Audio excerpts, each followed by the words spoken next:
Marku42 is proud to have Famous Faces and Funnies. This is a huge, mega comic book store. I mean, they just have literally tons and tons of comic books, novelties, everything. They're located off of 3020 New Haven Avenue in West Melbourne. And if you want to give them a call and just let them know Marku42 sent you, it's 321-259-3575. But this thing is just a huge, I mean, you've seen comic book stores and nothing against them, but you've seen them, these tiny little shops, and they have comic books and they have merchandise and memorabilia and such like that. This place is like the best term I can put is the Costco of comic book shops. So you go from one store and there's another section, and it's just huge. They have Funkos. They have tons and tons and tons of stuff in there. I mean, it's hard to explain. But if you have any geekdom out there, Famous Faces and Funnies have got it covered for you, from Doctor Who, Star Trek, Star Wars, everything. And also Rick is the guy who runs it, and all the team over there, nice, friendly people. And I believe they're going to be joining us at MegaCon this year. So definitely want to check out our friends at Famous Faces and Funnies in the West Melbourne area if you're out there.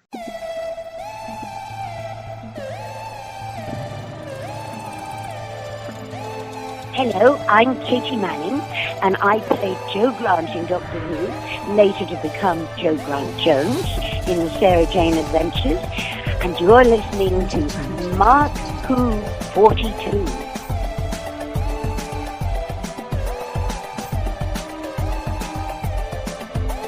Welcome to Mark Who 42 here on Krypton Radio. I'm your host, Mark Baumgarten, and with me is Christian Basil. All right, Christian. Now, today is a very special show, isn't it? Because we are coming to the end of our 4th year. Mark Who 42 has been around since April Fool's Day 2012. Wow. Yeah. Has it been really that long? It's been that long, yeah. Damn. I mean, back then we had Trish, Ed, we had all these people, and now we have you, Patty, Iggy, and Zion, and we've had some people in between, and it's been a great ride. Yeah, and we're not ending. I mean, we're going to keep going into year 5. It's been an incredible ride since year 1. I mean, It's an incredible ride since, you guys are day 1, but... Well, yeah, when Trish and Ed and I started it, we had a couple of guests, and mostly we were just talking about our favorite shows and what was cool about Doctor Who and stuff. And then we brought you on, and you started getting us guests, and we turned more into an interview show than anything. Yeah, and we've... I don't know, we just slightly evolved, and we went from going to 1 or 2 conventions a year to almost 10 times that. So, yeah, it's been an incredible ride, and we've said hellos to a new team and said goodbye to other teammates, and I would never take this back for anything, and it's been a challenge. I won't deny that. It's been a real challenge. Well, I meant it, but it's something I wouldn't take back. The experience has just been incredible. We got to meet people that we would never had a chance to see without the radio show. We got to interview people I don't think we would have a chance to meet. No. It's just that our fans have been there since the beginning. We just crossed the 5,000 marker on Facebook. So we get 1,000 people a year. That's incredible. Yeah. We just got the apps. That's right. There is an app on Apple and Google Play, at the stores. I mean, we're growing up. I remember the moment that you called me up and you said, "Hey, by the way, we got apps." I'm like, "What?" I was like, "What does that mean?" He goes, "Well, that was your 5th anniversary present." Oh, was it? That was your present. Okay. 5th anniversary. You got an app for that there. But yeah, it's been an incredible experience, and I can't wait to see what the next 5 years are going to hold out for us. So, well, I hope that in the next 5 years we have guests on with the caliber of, I don't know, maybe Michael Jayston. It was incredible to have the Valyard on. I didn't think in my lifetime I would ever be talking to Michael Jayston, and we had the Valyard on. So yeah, and here's a little bit of that now. The last adventure was really good. I thought it sent off Colin Baker well, and you did a great job in that. It was a marvelous part to do. I mean, when you think about it, you play a villain, and up to a point you can do anything you like. Right. And it's the same as Doctor Who nowadays. They often say if adults don't understand Doctor Who now, and a lot of people have said that they don't like some of the storylines, they don't understand them. One of the critics said, if you don't understand it, get a 6-year-old to watch it with you. There you go. Yeah. You do need imagination. Big Finish are understandable. It's not like the Stephen Moffat stories that go crazy and sometimes don't make sense. The Big Finish, they do a great job. I agree with you. Big Finish do so many other programs. Prisoner, Blake they do 7. Sherlock Holmes and various other things. Omega Factor. They did Sapphire and Steel before they did Tomorrow People. I mean, they've done a lot of things. Yeah. Yeah. Is there a Big Finish series that you want to jump on? Well, they said when I finished that one last year, they said, but don't worry, that there's a lot of work around. I haven't had anything yet, but they said they'd employ me again, and I believe them. The food there is unbelievable. You have a great voice. It's perfect. Thank you. I've just finished doing, I finished it about 4 months ago. It's gone out now. I did a book written by a guy called Adam Sisman, the biography of John le Carré. Oh, wow. With his full approval. The audio's just gone out. Is that on Audible? Is that on Audible? Yes. Wow. I have to get that. Yeah, it went out, I think it went out about a couple of weeks ago, and it got quite good notices. It's slightly overlong, and I think, although he gave Adam Sisman full approval, and they met over a 2-year period, and he gave them all his life story and things like that, I don't think he's all that satisfied, because he's now writing his own, which will come out around about June, I think, or July. And again, that's full circle, because, again, you're in the original BBC miniseries, Tinker Tailor Soldier Spy by le Carré, which I am a huge fan of that, by the way. It's odd, because I remember my dad watching it as a kid, and of course, it's about spies, and of course, being 9 years old, I was like, okay, James Bond and girls in bikinis, everything else. You were 9 years old? Yeah, I was 9 years old, and good God. Never mind. But the point is that I revisited it about we'll just say as an adult, and I think when it rolled over on DVD, and it blew my mind just at the levels of it, and what you said earlier, that a lot of people didn't get it, and a lot of people pretend to get it, but they don't. I could very easily see that, because there's so many. I agree with you entirely. It still blows me away. I mean, we had the Valyard on. That's all I got. There's nothing. There's nothing that I can, exaggerate on this. It's like we had Michael Jayston on our show, and it was an incredible experience learning about things like that. And oh man, but we got more, right? I mean, we just don't have Michael. We definitely have more. Before we get to, let me just say, year 5, we're going into it right as the new season starts, the new series 10 of Doctor Who. So starting in about 3 weeks when the show starts, we're going to start our review cycle, and that's going to be exciting. But something else exciting?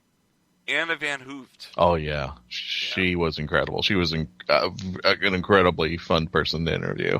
And we got to see her at Space Coast Comic-Con. So then we asked her if she would do the interview, and she said yes. And I was like, yay! So, but she was just terrific on the interview.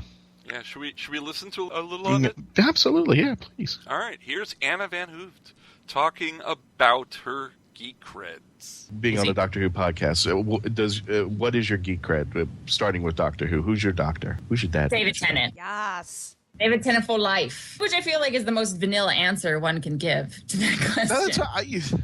Isn't he kind of like the go-to if you started in the later series? If you started in the later series, yeah, there's a lot of people who come up to me and they go, well, my favorite doctor is David Tennant. Almost, they're like embarrassed. I'm like, well, what's wrong with that? And I'm just like, well, everybody says David Tennant. I said, no, this is the guy who made it a success. I mean, Chris brought it back, but David ran with it even harder, and everybody. Yeah, I liked Chris's. I know Chris gets a bad rap. I liked his, and that's where I started. I started with Chris, and then I remember when David took over, I kind of was a little resentful because I missed Chris, and then I fell so in love with David, and then I didn't like Matt for a while, and then I fell in love with Matt, and you know. That's the natural evolution of the Doctor. Yeah. Unfortunately, we fall in love, and then I feel like it's like if your parents get a new boyfriend or something like that, where you're like, I hate you and I don't want to.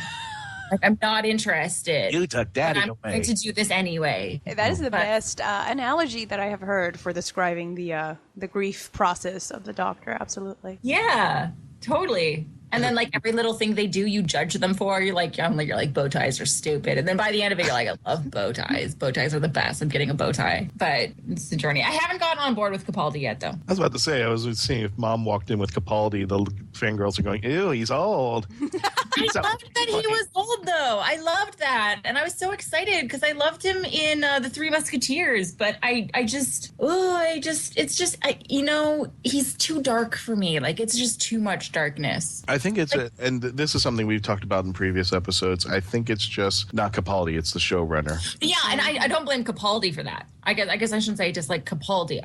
I want that burning rage that is just simmering below the surface, and it's kind of bubbling over now. And if they take it somewhere super amazing, then I'll probably that could be a great journey. But right now, I'm kind of like, come on, too dark. This is my happy place. Well, we've seen it in spurts. In the first series, people are going like, his first series, people are going like, no, just pretend it didn't happen. And then the second series, okay, it gets a little better, because we mentioned on the show, and I'm sincerely strong about this.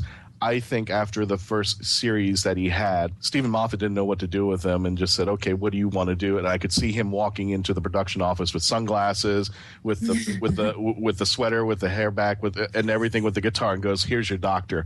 Here's where it's So I think it's finally gotten to where we're going. And you see the spurts, like his speech in the Zygon inversion about war. I don't know if you've seen that yet. Which one's the Zygon inversion? It's the one with the monsters who can change their form to appear like anybody else. Oh, right. Yeah, if you haven't seen that, I will not blow it for you, but you've got to stick around for that ending. It's a two-parter, Zygon invasion, Zygon inversion, and you got to stick around for his ending. And you will go, oh my God, where has he been? Where has this doctor been? Why haven't they been writing like this since the very beginnings? I think, this is true of any actor who takes on a TV series, and it's hard. Like, I think playing the role of the Doctor would be one of the most intimidating roles you could ever possibly take on, because there is sort of a legacy that you have to follow. I had this when I did Princess Aura. I was, the 8th or something person to play Princess Aura. So you have this legacy which people expect you to respect and sort of follow through on. But a character never works until you as an actor can really own it and make it your own. It's a constant negotiation between all the directors and producers and everything that you work with and writers and you, because everybody has to come together to create that kind of character. And it takes time. It does take time to find that like simpatico kind of kismet-y relationship where everybody has a chance to do what they want to do and get their input and everything starts working together. But it took a while with him, I think. I think they wanted to change the Doctor. I think they wanted to do something different and a little bit newer and darker, and it's taking them a while to hash it out. But I'll wait. Well, since talking about Princess Aura, let's first talk about Flash Gordon, the 2007 TV series. How did you get that gig? What did you think about... Well, I'll break it up into 3. What did you think about your character, and did you know about the geekdom that had started with this particular character? And how I had no idea. I had no idea whatsoever. I was visiting Vancouver. I was living in LA and I was visiting Vancouver for the summer. That was the plan. And then I ended up booking this TV series called Flash Gordon playing Princess Aura. And I remember being very excited because I thought I was playing like a princess with big puff dresses. And that was my version. Uh-huh. And I texted some of my friends back home and I was like, looks like I'm not coming back to LA for a little while because I'm going to be up here shooting a show. And they're like, what's the show? And I was like, it's called Flash Gordon. And they're like, oh, enjoy your gold bikini. And I was just, I was just like, I don't know what that means. Like maybe that's some like weird LA lingo I haven't picked up yet, whatever. And then I went to my first wardrobe fitting and they handed me like a Madonna style cone bra that was probably like a foot long. Mm-hmm. Wow. Like they ultimately had to drop it because you can't walk without those things just like flapping. And bedazzled underwear with a little skirt that wasn't really a skirt at all, actually. Slave Leia comes to mind. Yeah, so exactly. So I was like, okay, so this is not the princess that I'm thinking of. And then I started to do some research, and I didn't see the film until halfway through shooting the series because I didn't want to have too many things going through my head because I hadn't done much at that point. I was still a pretty young actor, and I was terrified.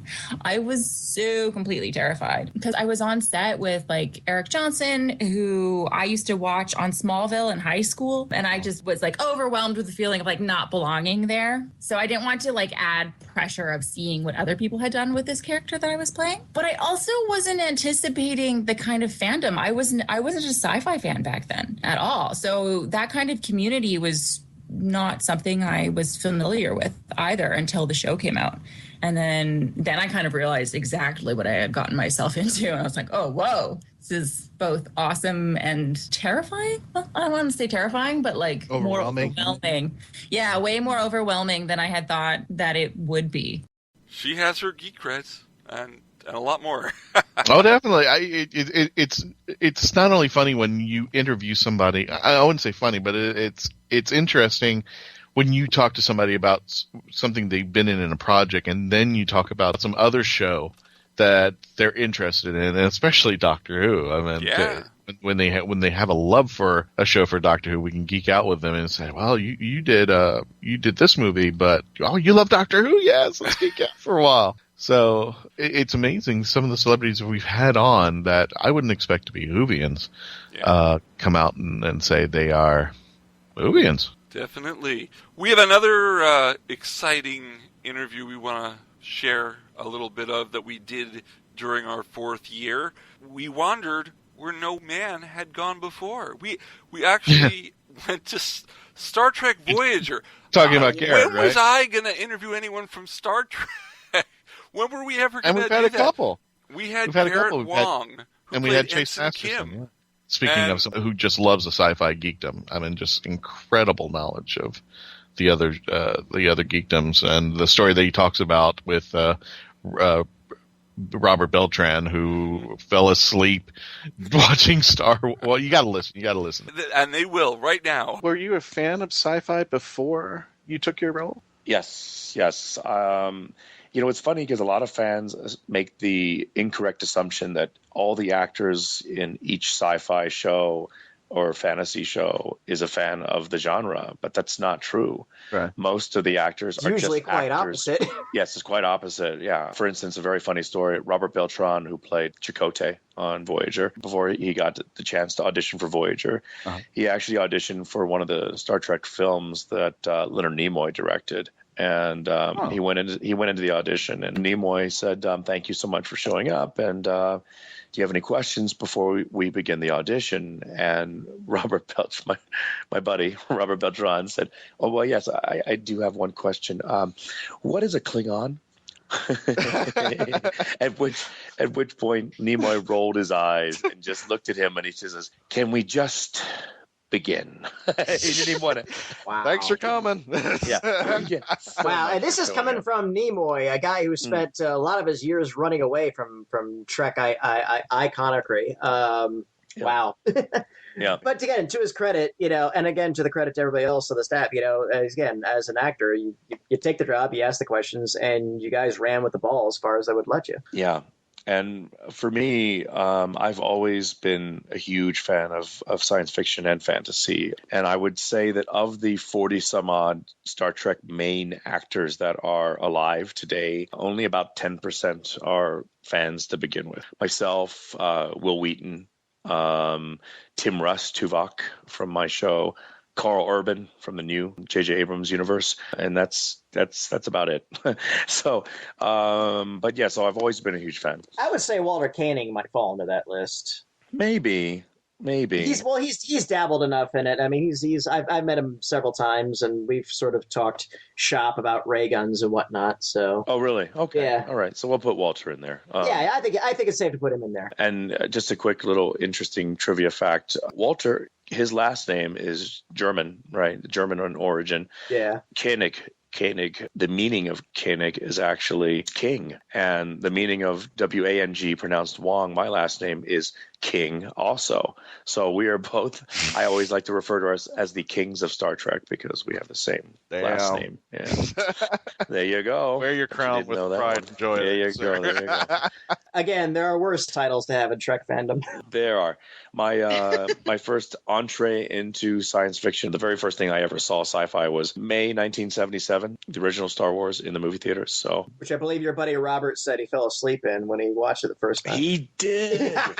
Oh, that's disappointing. You know what happened? And he didn't care who knew. I was actually talking to him when this is during production, and I said, "Do you remember that scene in the original Star Wars when blah blah blah?"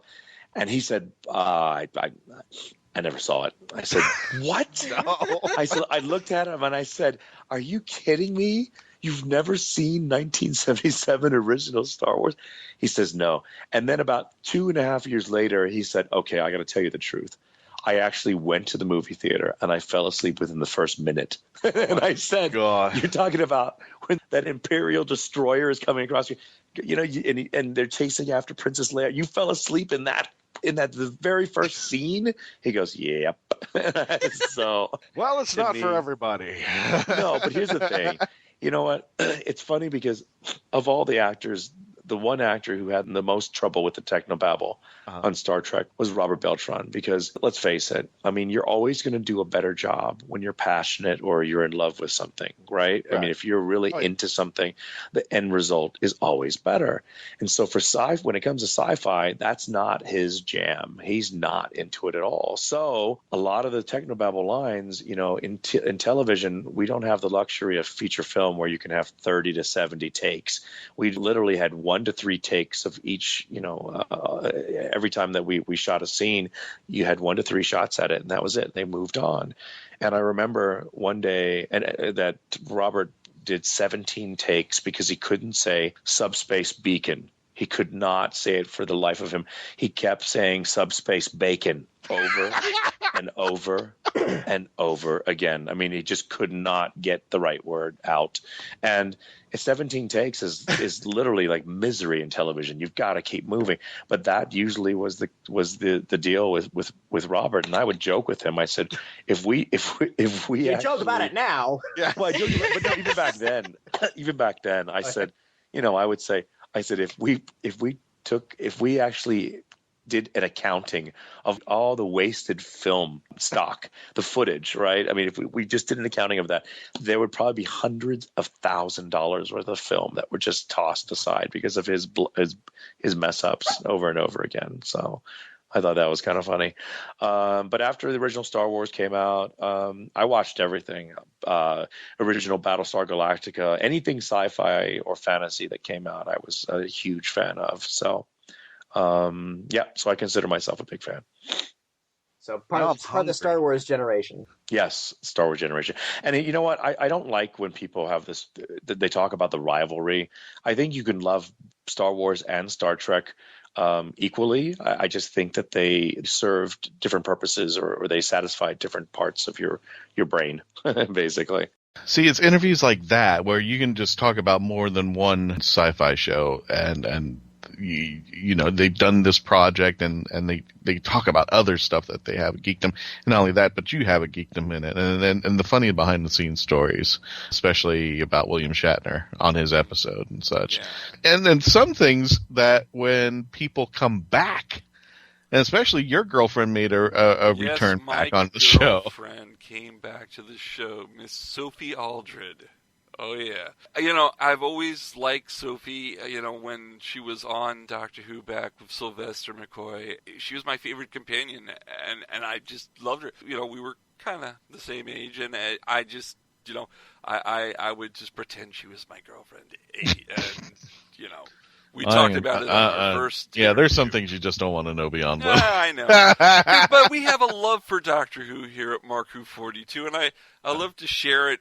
And we had Sophie come back, and she wanted to talk about Strangeness in Space. She's been pretty busy for somebody who, after post Doctor Who, she's got Strangeness in Space. She's got, she did an episode of Cops and Monsters, and she's pretty active.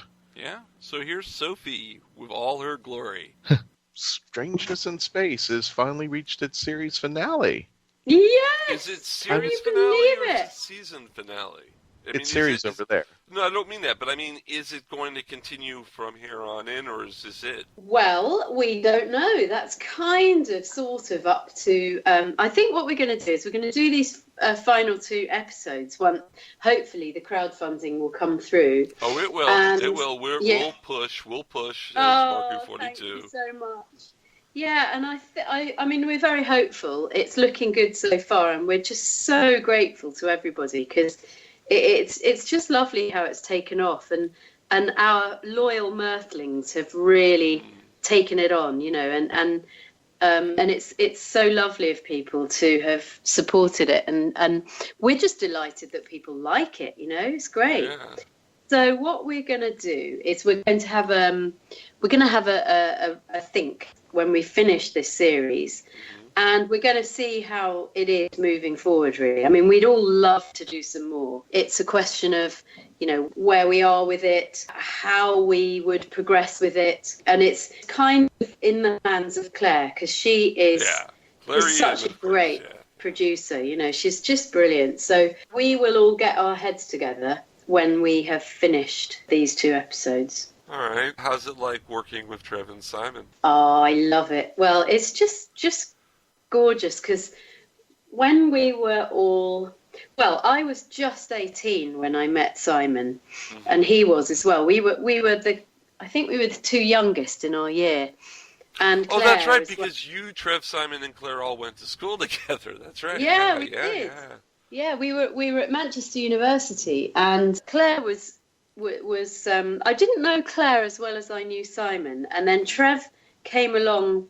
And he was in the year below us because I think he may have taken a gap year. So I knew Simon really, really well in my first year, and we lived in the same halls of residence, and we had all sorts of adventures together. He introduced me to pop music, and he kind of took me out to gigs and things like that. Wow. It was.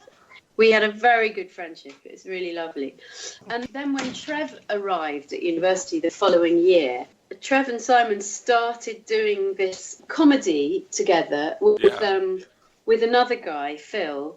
And they used to we had these Monday night studio nights at university where anyone could go and put stuff on. It was absolutely brilliant. It was such a good idea because it meant that although we were studying mainly academically, the subject of drama, it meant that we could kind of put our ideas into practice and experiment and do all sorts of stuff. So Trev and Simon started doing this comedy night on Monday nights, and it was incredibly popular and very funny. And I always went to them. It was just a treat to go along every week. And they'd have special guest stars, like one of our lecturers would go along and do stuff. Oh. And everybody played along. It was great fun. And then they just went from strength to strength after leaving university, and eventually got onto Saturday morning TV. And it was just around the time that I was doing all my TV stuff. So I'd just done Doctor Who, and I was doing a lot of children's presenting. But our paths didn't really cross then. We'd bump into each other now and again. So actually for me, to do something with them, it's like coming home, really. It's I've always adored their brand of humour, sort of slightly surreal. Some of it doesn't really make that much sense, but you just love it anyway. Swing your pants. Exactly, yeah. So I love swinging my pants with them. Ah, Sophie. Calm down. I just down. love Easy, boy. to her Easy. voice. Down. I will. Okay. Don't make me get the fire I hose. got a great idea. Why don't we take a short break? When we come back, we've got more of our year 4 for you to listen to. I think you will love what you hear. You can try our old shows and listen to these interviews in entirety, and you should, because Mark Who 42 loves Doctor Who, and we love all of you out there. We'll be right back. You're listening to Best of Mark Who 42, 5 years in the making. Coming May 19th through the 21st, Oasis 29 continues to celebrate excellence in science fiction and fantasy. Oasis 29 will take place at the Sheraton Orlando North Hotel, featuring special guest writer Faith Hunter. The best way to see Oasis 29 is with your 3-day weekend membership pass. Your pass will include full admission to all the art exhibits, dealer rooms, guest speakers, writing panels, and of course, a special appearance by your favorite Doctor Who podcast, Mark Who 42. A con suite for nourishment will be available on site. For more information, hotel rooms, and purchase for your tickets, including student discounts, go to www.osfis.org/oasis. Oasis 29 is an event that promotes safe and fun environment for the entire family and upholds that cosplay is not consent. We look forward to seeing you there. And I'd like to say right now, Mark Who 42 is proud to have 9.9 Comics as a sponsor for our show. 9.9 Comics, if you're out in Brevard County, this is one of the places to go and visit. They've just started recently, and they're located off of 1284 Sarno Road in the Melbourne area. They're starting out, but I met Matt and the team, and they are just really, really, as far as customer service is concerned, phenomenal. It's a really great store. They were telling me about a point system, Mark, and forgive me, I'm not familiar with it, but that's where the 9.9 comes from. When you go to a comic book store, some comics are just laying out there loose and for everybody to read and such like that. And every time somebody picks it up, it kind of depreciates over time. Not in this store. Every comic is protected. In fact, you can't even read the comics. They're all protected for your pleasure. So if you want to keep these comics for longevity and possibly later on try to sell them to make money off of them, they have every comic sealed up and protected. It's just phenomenal. Not only that, but one of the things I love about this comic shop is they sponsor the Candlelighters of Brevard. Now, these folks are a nonprofit organization that take care of children in the Brevard area who are suffering from cancer. So if you want more information on them, go to www.candlelightersofbrevard.org if you want more information about the charity that they sponsor, and definitely go on their Facebook site at 9.9 Comics. Can't miss it. Matt and the team are wonderful. Go visit them out there and tell them that Mark Who 42 sent you.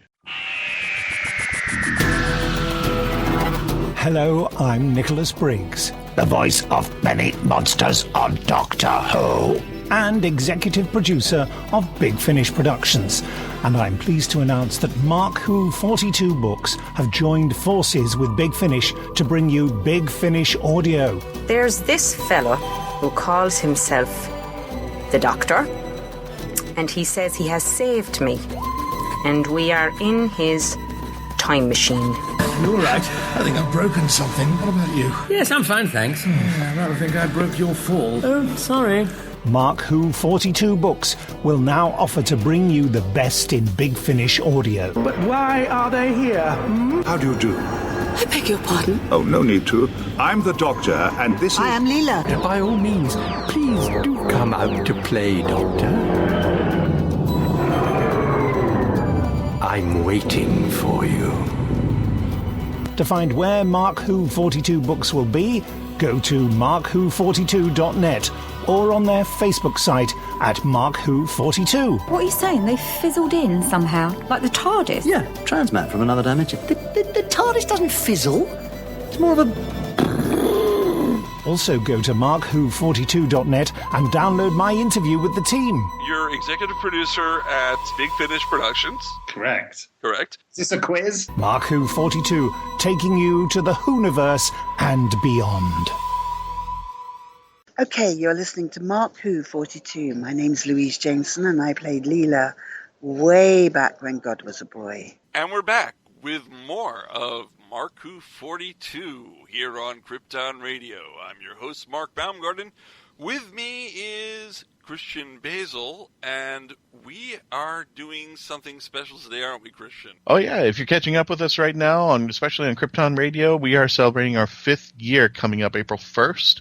5 years that Mark Who 42 has existed, and I know some of you are going like, April 1st, we know what that is, and they're like, we get it. Oh, no, yeah. It's no April Fool's joke. We really opened our Facebook page on April 1st, 2012. No joke, we really did. Now, was that planned, or was that... it was planned. It was planned. Wow. Yeah. 5 years later. 5 years later. It seems longer than that, but in a good way. That we've just been around. Yeah. Well, let's continue our memories of year 4 with someone who, again, I never thought I'd ever talk to. I mean, I've seen him at conventions, I've talked to him at conventions, but I didn't think we'd actually have him on the show, and I didn't actually think we'd have him on 2 shows because it was such a long interview that we couldn't let anybody miss any of it. Who was that? It was Bruce Boxleitner. Oh, okay. From TRON and Babylon 5, some kind of lead up. King. I thought you were going to do some kind of lead up and make me guess his name or something like that. No, I wasn't making you guess Bruce Boxleitner's name. Bruce is a really great guy, and I want to thank him for coming on the show this year, making Mark Who 42 an enjoyable experience. All of our guests have. But here's some of our Bruce Boxleitner interview. As funny as it sounds, and this is kind of weird, in Walt Disney World there's a little place called Disney Quest, which is basically 5 floors of video games. And on I think it's the 4th floor, I call it the 80s Retro Room because it had all the 80s, Q*berts, all that. The original Mario Brothers and some of the pioneers for today. Exactly. Yeah. But I always put my eye on the TRON game. I walk right past the other games, play, and I don't know why I mean, for me, I kind of know why, but it is the game that is when the other games are around me, and I'm looking at virtual reality games and stuff like that. But no, I got to go over and play the TRON because it was just something unique and different, and still to this day, it still gets my attention anytime I walk into a room in an arcade room, and boop, there it is. It's amazing because in Vancouver, up in a place called Burnaby, we had these big factory sound stages. That's where we shot at Legacy. And I'll never forget the day I showed up for one of the reads. I flew up there, and we had a new version of the script. And it was still kind of we were just about to shoot. In fact, it may have been the week I went up there. I shot for a couple of days, and I went back home to L.A., and then I had to come back a week or so later. Joe Kosinski, who was like a little kid with all his brand new toys. That was his game, by the way, that was used in the movie as the sort of that plugged up the portal to go down into Flynn's laboratory. Right. It was in the arcade. That was his, and that was in mint condition. That was the ballet game. Is that the one you're referring to? Yes. The TRON game? Oh, yeah.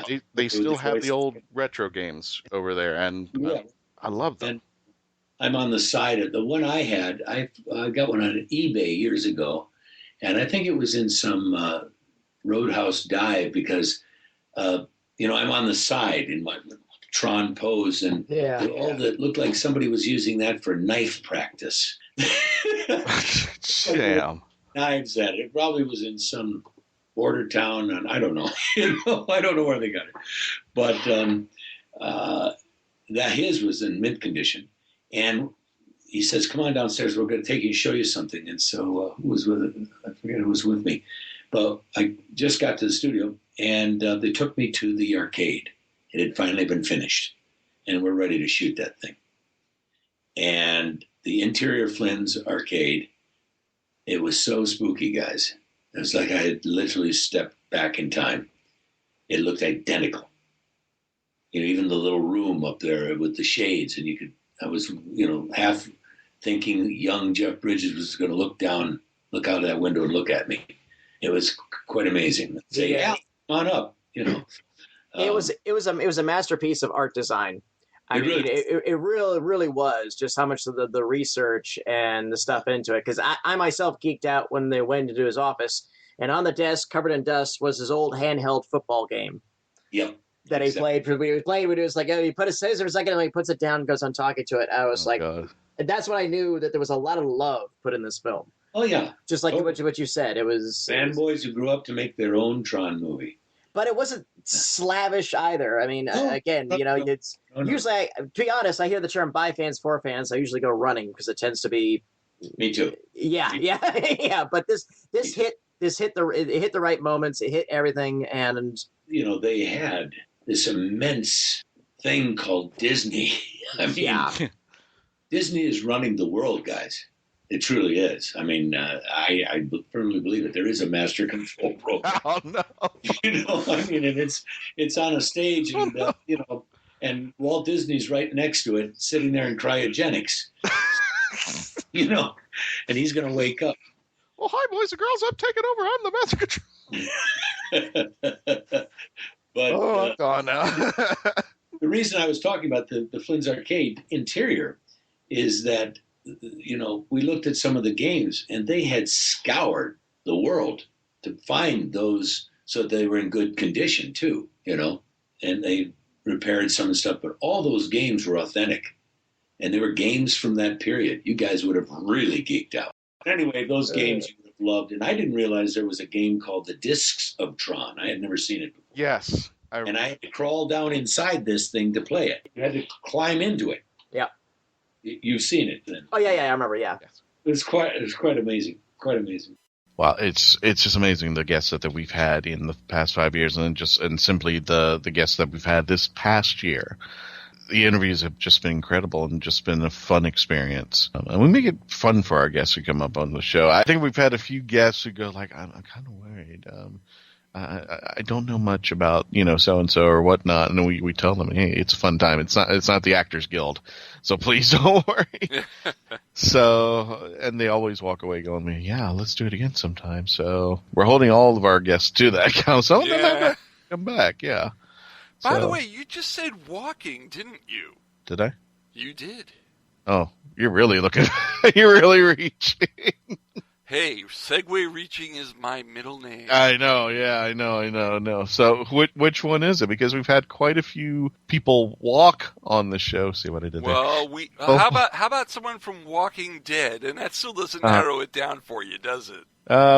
It depends on either a special someone who is not dead on Walking Dead. Does that narrow it to you? No, because all the characters are still one or two have been a walker. One so is dead. So that either leaves Mr. Palco or Miss Legault. I think. Yeah. Well, Palco was more than a year ago. I think. Yeah, but he's still around. I think. Well, yeah, but we're celebrating last year. Last year, okay. Well, then so it's got to be Dahlia Legault. All righty. Yeah, let's listen to Dahlia. Dahlia, tell us a little bit about yourself that people may not be familiar with your work on The Walking Dead, or just people may not be familiar with you. I would say that, definitely, The Walking Dead was my first television excursion. I started in theater when I was very, very young. And honestly, I had pretty much planned to do theater for my entire life. Oh. Several things came up, but of course I realized that, you don't make it a lot of money doing theater. It's very hard to, unless you're big and top and doing, main Broadway shows, I don't really think you could ever, have it be your number one source of income, especially at the time where I was living. I've always lived in I was born and raised in Montreal, but then I moved to Florida when I was very young, when I was about 14. Uh-huh. My mother is American. And in the Southeast, there's just not a lot of opportunity to do so. So it was odd. I had moved to North Carolina, and all of a sudden I noticed that I was seeing friends of mine on TV all over the place. And I was like, well, how is this happening? I got in contact with a bunch of my friends back in Tampa, and they said that a large portion of the television industry and film industry has moved to the southeastern portion of the United States. Uh-huh. A large percentage of it is done now in Georgia and in Louisiana. So I moved back to Tampa. I got in touch with some friends, and it was really I think I was just in the right place at the right time, really. Because I came back and, my roommate, Ricky Wayne, who was also on The Walking Dead, he played Officer O'Donnell, I think his name was. Oh, okay. Yeah. The guy that Beth throws down the elevator shaft. Oh, okay. Mm-hmm. Yeah. Yeah, so that's Ricky Wayne. Ricky Wayne I moved back to Tampa, and I moved in with him, and he basically, gave me a lot of good advice. he says, go and see this acting coach. She'll, get you in touch with some really good agents. So I went to a woman's name. Her name is Kathy Laughlin. I started going to her class. She introduced me to my present agent, Tracy Danielle, who works for Brevard Talent Group. Tracy Danielle then says, well, you definitely want to go get photos from this photographer. I went and got photos, and then I met the Fincannons, who are the casting directors for a large portion of the Southeastern television industry. So, and then I met them, and after I met them, like about a month later, I was booked on the show. So, wow. Yeah, and it was like the succession of things that happened, one after another that just, kind of just slid me right in there. So yeah, there's something to be said about one, being in the right place at the right time. Right. And also, it was only when I started treating acting as a business and not just as a dream, It was when I started to treat it like work, like actual work, and started doing, half of the stuff you need to do is the networking. And it was only when I started doing that things started to happen. So yeah, because I've noticed from your biography that you went out to college and sought out a bachelor's in theater. And when I noticed that, the first thing that kind of came to my mind is, what goes through your head when you make such a permanent life-affecting decision like that? I mean, you could have gotten a business degree or something as a backup, but you went right in. I mean, my... I mean, I'm not going to start talking about my entire life because it would take 5 hours, but... It was odd. I only got to go to college when I was maybe like 22 or 23. There was a lot of things that held me back from doing a lot of the stuff that I should have done way earlier. I tell everybody, like, I think I have like this 10-year delay in my life. Like where I am now, probably I should have been when I was, 23 as opposed to 33, but I got to a very late start. So for a long time, I was told by my family that acting is not something that you pursue as a career. Of course. It's something that it's something that you pursue as, a hobby, a pastime. You'll never succeed, and this is to be said about a lot of people. And, I was talking to somebody about it last night, how she says that, she's very young, that her family tells her the same thing. And I said, I mean, of course, it's a hard decision to make because most of the time, you're going to be still working in restaurants and such, Right, it's a gamble. It's a gamble. It's a total gamble. But at the same time, had I had the support, when I was younger, or had I not been so convinced by what people were telling me back then, I probably could have succeeded a lot earlier. But it wasn't until I was, 23 where it was like, screw the job that's just going to pay my bills well enough for me to be somewhat comfortable in life. Mm-hmm. And I left that. And I mean, I dropped everything and I ran.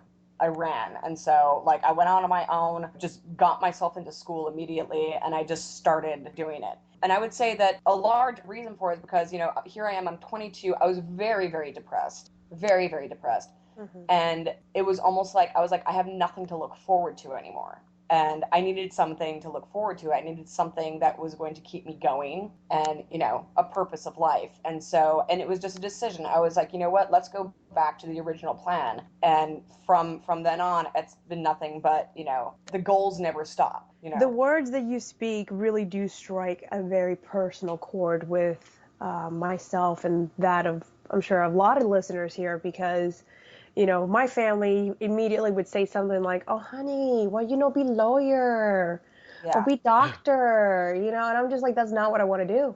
That is not what I want to do. And, I decided to follow a path of entertainment, and it is very difficult, especially as a female. It is very difficult. And, you speaking of depression really, hits a note for me, because that's something that's very real, something that we struggle with. And a lot of the times, if you're trying to get from point A to point B, you don't have time for depression. No. And usually, and honestly, a lot of times I just distract myself. Yep. You keep yourself distracted. Or like I said, if I've achieved a goal, then it's like I immediately have to find something else to conquer. Immediately. What a great person. Oh, all of the people on our show have been amazing. Do you have a favorite guest? Do I have a favorite guest? Yeah, do you have a favorite guest of everybody that we've had? I can't say because that would hurt the feelings of everyone else. No. I meant that it would. I've enjoyed all the guests. I've enjoyed all the guests equally. Oh no, I'm not saying none of them are good or but there's one guest that we had her a long time ago, and it's just one guest that I think was just. Well, I mean, Lisa Bowerman was really great to be on our 100th episode. I mean, that was cool. Thing. Mine's Katie Manning. Katie Manning. Yeah. See, that's why I don't want to give my answer, because I like so many of the guests. I like all the guests. Every episode that we've had with an interview, it's just been a wonderful ride, and especially a learning experience. But Katie went even further, and I hope she comes back on the show to talk. I hope so. About this stuff. Because we were her first podcast. Yeah, we were her first podcast. I remember that she made a joke about plugging us in. So there you go. Okay, that you know what? Actually, no, that's a fine joke, because that's a good segue to Duke Nukem. I don't know how you got. That's good. Being vulgar, Duke Nukem.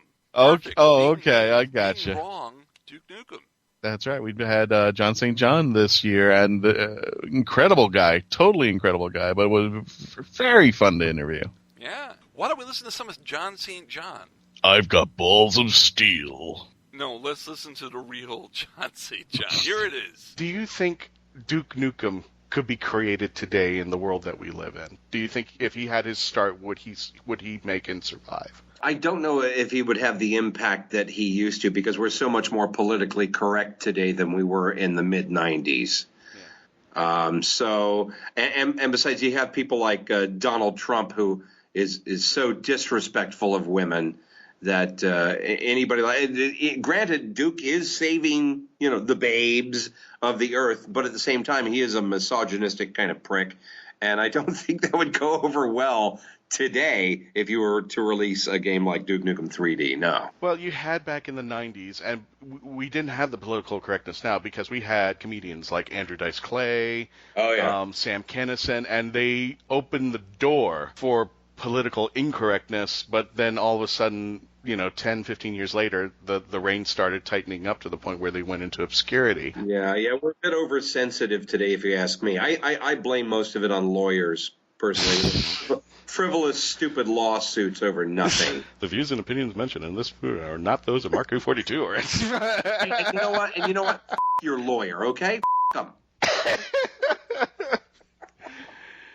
We don't have one. We can't afford one. I hope you can afford a f***ing bleep button. Yeah, we do. Free consultation. That's it, pal. And probably whatever water happens to be in the water cooler that they haven't refilled at the time. That's probably all we can afford there. But yeah, I think, to me, and tell me if I'm wrong, I think the reason why Duke survived is because I grew up with him with a bunch of other people who now believe in a geekdom. And I think he survived because I don't want to say he gets a pass, but because everybody is strong in the character itself that he can survive in a politically incorrect world, and because he does challenge every now and then in a politically incorrect world. And I think, what was it? I won't give too much away. I don't want to spoil it for anybody, but I got to, at the end of Duke Nukem Forever, something happens to Duke in a very, very short segment, and I'm hoping he does it. Especially in this election.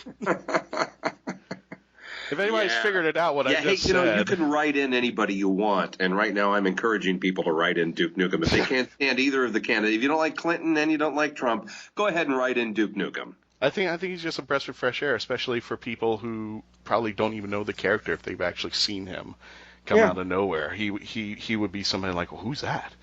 He is not something that is politically correct today, and I think people would be geeked him. Yeah, I think the reason that he's lasted all these years, even with the political correctness of today, is just that Duke is an iconic character. I mean, the very first-person shooter was with a personality. He kind of cemented his place in history because the timing was so good. 1996 was the perfect time to release that game. Now, you've also done work beyond Duke, and you've done Sonic the Hedgehog? Oh, well, I was Big the Cat for a number of years. Big the Cat, okay. Yeah. Where are my floggies? You don't look so funny. Which is, the stupidest voice I've ever done. And it's, I guess fans find it quite entertaining They think that I hate the Big the Cat character. I don't. I think the character is fine. I hate the voice I did because in the audition process, again, Lonnie Minella, the same casting director who cast me as Duke Nukem, called me one day at work and said, "Hey, I'm casting for the Sonic the Hedgehog game. You're going to be in it." And I said, "Well, I need to audition." She goes, "No, you're going to be in it. I'm going to find out you're just going to be in it because I need you to be in it." I'm like, "Okay, gosh, I'll take your money. I'll be in it." So I get into the studio and she shows me this picture of this big fat purple cat with a fishing pole. And she goes, "Okay, this is the character I want you to play. It's called Big the Cat." And I said, "What kind of voice?" She said, "Just stupid." And I went, "A stupid voice?" She goes, "That's perfect. Do that." And I went, No, let me come up with something else." She goes, "No, that was the perfect voice. Do it." And so I've always hated the fact that I did that voice.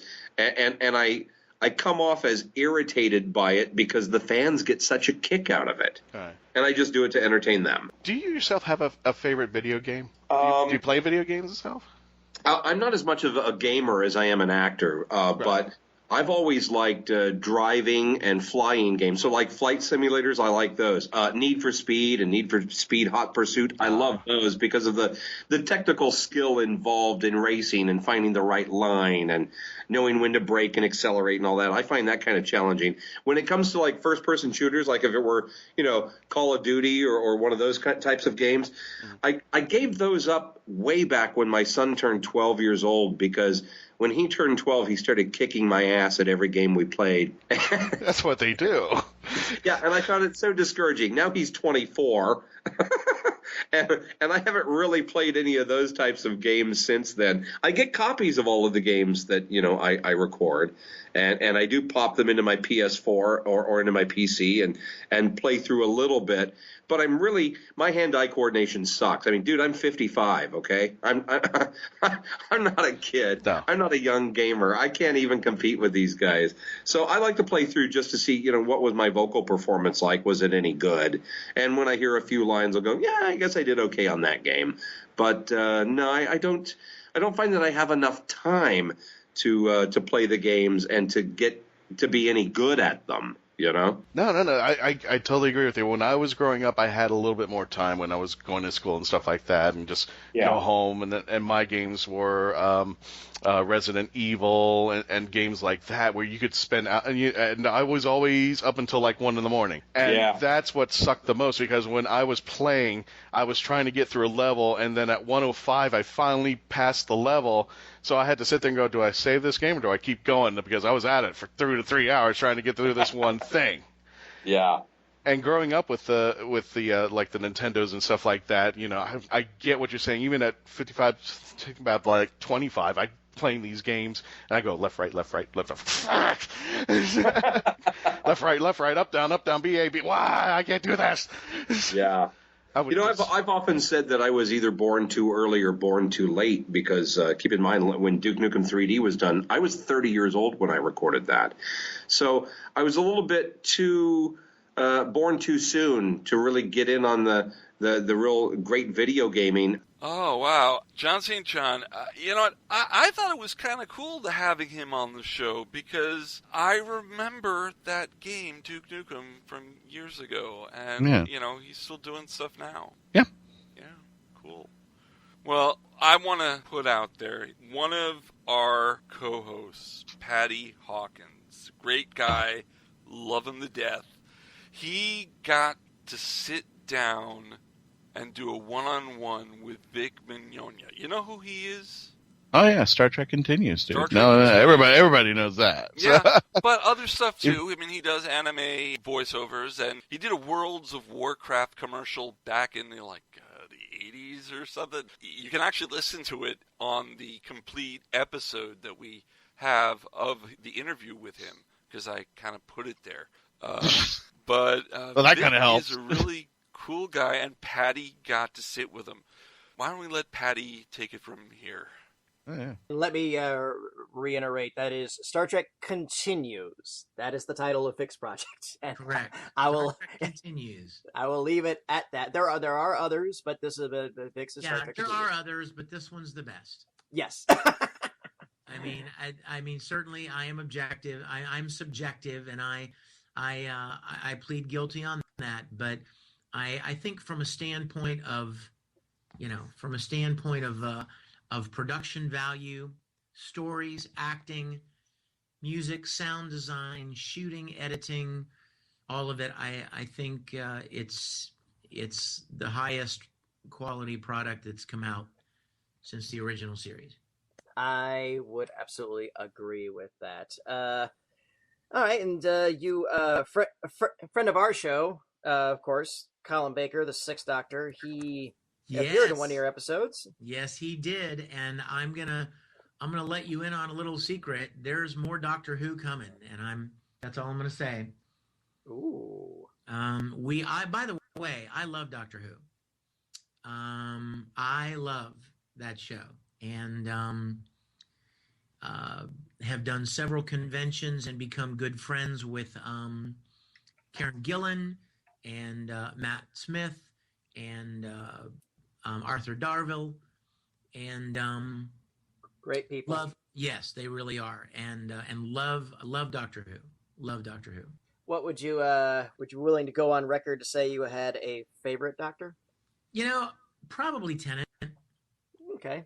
I think probably Tennant. There's something about him that I really enjoyed, and I may also be saying that based on the fact that I just finished watching Jessica Jones, where he plays the bad guy, and I just really like the guy. I like him a lot. It would be a toss-up between he and Matt Smith, certainly. Absolutely fair. And I'm going to say, let me say this. I think, this is just my opinion, but I think that it was I think that it was a calculated risk to cast an older guy as the Doctor again, after having, Eccleston and then Tennant and Matt Smith. I think they developed a whole new young fan base, and they took a very calculated risk in putting Capaldi in. And I don't know if it was a good decision. I think that they've lost a lot of the enthusiasm for the show because of Capaldi, but we'll have to see.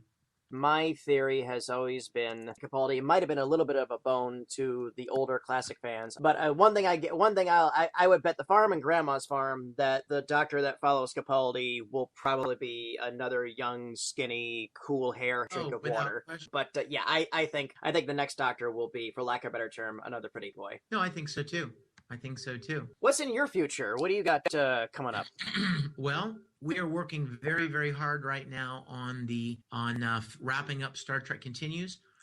My goal was always just to make one more season, one more TV season that would be, maybe 10, 11, 12 episodes, and wrap the series up. And we're in the middle of doing that at warp speed, dare I say. Yeah. And then I'm working on probably half a dozen anime series right now, maybe more, and doing a lot of traveling, doing a lot of event appearances. I still write music and produce music. I spent the last 3 days working on a new jingle for an ad agency in Texas. Nice. When Star Trek is completed and the dust settles and everything on else, and you're recovered, because again, that wasn't just a gig for you, that was a passion project, labor of love, you were involved at every capacity to it. Is there something else you're maybe eyeing at trying along those lines? Not specifically. I will tell you that Star Trek Continues has taken control of my life. I'll bet. Nobody except a very, very limited few people could really understand how much time and how much attention and how much stress and how much energy and how much work has to go into making this thing. I've been in film production for a long time. And when I decided I was going to do this, I thought, well, I thought I knew. I thought I knew what was going to be involved, Pat. Mm-hmm. I thought, I've been in film production a long time. I know how to make stuff. I can do this. I know what to expect. Boy, did I underestimate what was going to be required. It is a full-time job, and I don't mean full-time as in 9 to 5. I mean 24/7. I am constantly working on something, writing something, approving something, editing something, redesigning something, reading something, memorizing something. It is so time intensive that when people say to me, what are you going to do when Star Trek Continues is done? I have no desire to immediately jam something else into that into that void. I'm going to enjoy a little more of a relaxed schedule, I hope. Amazing. Yeah. Mark Who 42. I love it. Where else can you have a Doctor Who show that delves into Star Trek and anime and TRON and, just different things while keeping it real with Doctor Who? And yes, I said keeping it reals because Iggy Matthews is another one of our hosts. So I just thought I'd put that in there. Give her a little plug. That's a little plug. Yeah. Well, that's Duke Nukem's job. Sorry about that, folks. Wah, wah. Anyway, speaking of talented actors. After dark. I can't do it like she does. Oh, no, stop. Don't even try it. I'll stop. Speaking of talented actors, we had the next thing we're having to wrap up our 5 years is Brina Palencia, who's also a musician. Yeah. And plays the ukulele, and she, when we met her over at one of the conventions down further South Florida, she was kind enough to play one of her songs during the convention, and she was kind enough to play one of her songs for us. So let's listen in on this last clip of the 5th anniversary of Mark Who 42. I know you belong to somebody new, but tonight you belong to me. Although we're apart, you're a part of my heart, but tonight you belong to me. Way down by the stream, how sweet it will seem once more, just a dream in the moonlight.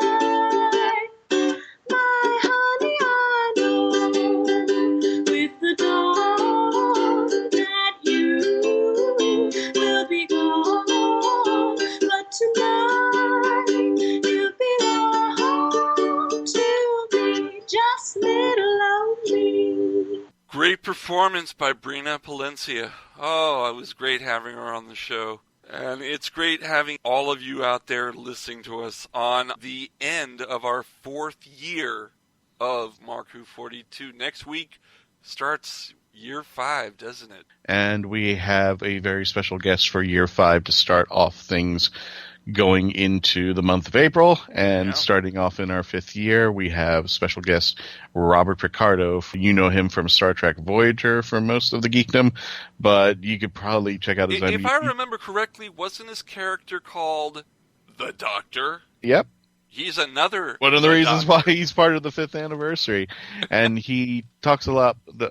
I won't go too much in it, I don't want to spoil it, but he is part of an organization that actually delves into the genre that he was doing as a fantasy. Now he does as reality. But you'll hear it on next week's episode. You'll hear that next week on our 5th anniversary show. So, ladies and gentlemen, from all of us here at Mark Who 42... Wait. Before we go, don't we want people to know where they can go to see us? Well, just to let you know on the conventions that are coming up, Patty will be in Jacksonville for Collective Con.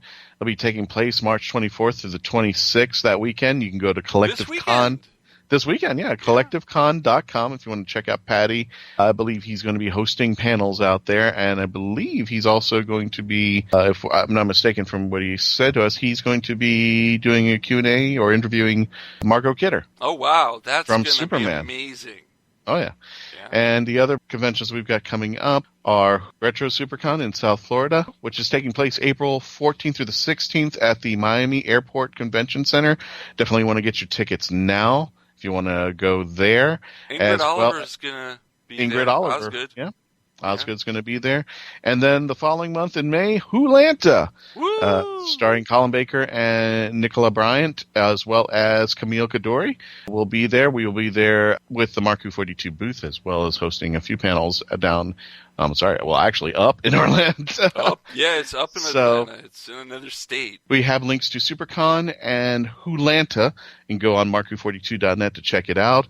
For Patty, you can go directly to collectivecon.com and just keep an eye out on our Facebook page for upcoming events and schedules for conventions that are coming up very shortly. Don't forget to go to our Facebook page, Mark Who 42. Tweet us at MarkWho42. Go to our Tumblr page, MarkWho42. Go to MarkWho42.net and join the Whoniverse Army. We are everywhere. And now you can go to Google Play Store and the Apple Store and download the Mark Who 42 app. We're on Roku, too, by the way. We're exploding. Just go find some. We're just going all over the place. You can't miss us. Google us, and we're there. Exactly. On behalf of everybody here at Mark Who 42, thank you for being with us for the first 5 years, and definitely stick around for many, many, many years to come. Like we've always said, we're just getting started, and we are as we entered our 5th year. Coming up in April, Robert Picardo and Nicola Bryant will be starting off our 5th year anniversary, and then we're going to go straight into the reviews because Doctor Who will start off again. Not a bad way to start off our 5th year month in April there. All right. So until next time, which will be our 5th anniversary show, allons-y! I had to do that, didn't I? I can't stop doing Alonze. Yeah, you did. 5 years later, come up with something. I'll come up with something else because it is our 5th year. And let's hear let me cue the end credit theme because, sooner or later, you may not hear this much anymore. Really? That's cryptic, by the way. Bye, everyone. Mark Who 42 was written and presented by Mark Baumgarten, Christian Basil, Patty Hawkins, Iggy Matthews, and Zion Kiros. This episode was edited, directed, and produced by Mark Baumgarten and co-produced by Christian Basil. Visit MarkWho42.net where you can register and become part of the Whoniverse Army. We can be contacted by email at mark@markwho42, subject line, ? If you'd like a chance to be a guest on our radio show, send an email to our Media Relations Director, Christian Basil, at markwho42media@yahoo.com. You can have Mark Who 42 entertain at your next event or convention. Go to heroesonhand.com/MarkWho42. Space Coast Comics is a free monthly magazine found in over 120 locations currently throughout Brevard County, parts of Osceola, Volusia, and Indian River County in Florida, and soon to be available in Chicago. Follow them on Facebook to learn more. Doctor Who and its properties are owned by the BBC, the British Broadcasting Corporation. This show is owned and copyrighted by Mark Baumgarten, 2017. This is Krypton Radio.